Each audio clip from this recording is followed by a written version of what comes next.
आलिन जी, मेरा सवाल आपसे ये है कि जो ई कॉमर्स की अभी बात हुई है, मैं ये जानना चाहूँगा कि जो नया माध्यम है, जो किताबों की लिस्टिंग से लेके और किताबों की बिक्री तक का, वह आपको किस तरह से मदद कर रहा है?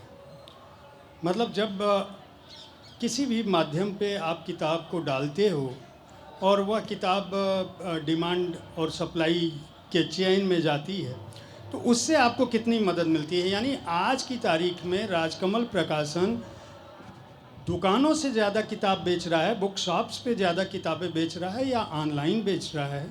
और ये दोनों माध्यम एक दूसरे को किस तरह से सपोर्ट कर रहे हैं या किस तरह से एक दूसरे के विरोधी हैं? विरोधी भी हैं और सपोर्ट भी करते हैं।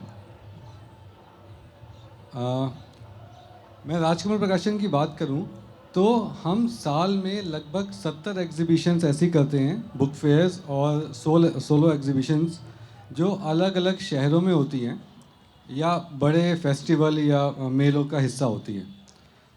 और वो 70 एग्जीबिशंस में सुल्तानपुर होती है, इटावा होती है, ईटानगर होती है, इलाहाबाद होती है, दिल्ली होती है, मुंबई होती है, रायपुर होती है, रांची होती है।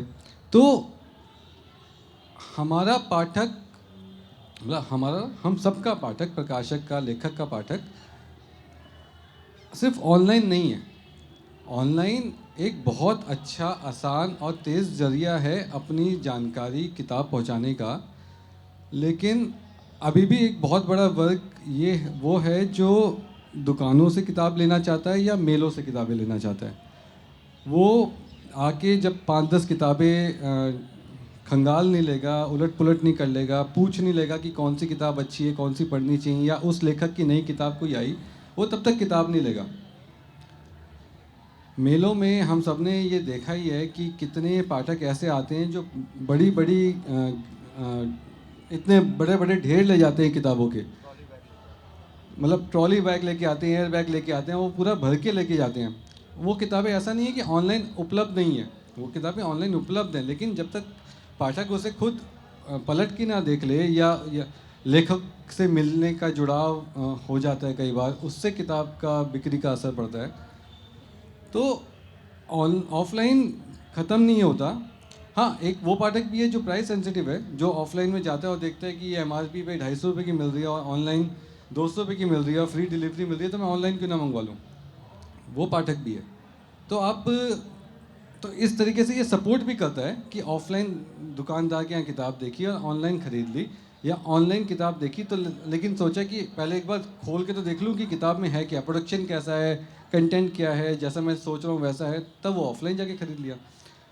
तो हम ये ऑफलाइन मार्केट रहे, ये तो हम सब चाहते हैं, हम उसकी पूरी कोशिश भी करते हैं। लेकिन ऑफलाइन मार्केट का जो दुकानदार है वो कहता है कि मेरे पास अब ग्राहक आने कम हो गए हैं। ग्राहक आने इसलिए कम हो गए क्योंकि ऑनलाइन डिस्काउंट भी मिल जाता है, किताब भी मिल जाती है। अब सारी जिम्मेदारी प्रकाशक की नहीं है कि हम ऑफलाइन भी बचा के रखें, हम किताबों का डिस्ट्रीब्यूशन भी पूरा रखें, हम अपने लगाई हुई लागत के पैसे भी वापस ना मांगे दुकानदार से, और उसका प्रचार भी करें, किताबें हर जगह रिव्यू के लिए भी दें, और जहाँ पे भी एग्जीबिशन या बुक फेयर लग रहा हो वहाँ पे अपना स्टॉल भी लगाएं। तो ये जिम्मेदारी लेखक की, पाठक की, आप जैसे साहित्यिक प्रेमियों की और हमारी सबकी है कि महीने में एक किताब ऑफलाइन खरीद लो, बाकी जितनी ऑनलाइन लेनी है ले लो। तो उससे पूरा इकोसिस्टम बना रहेगा।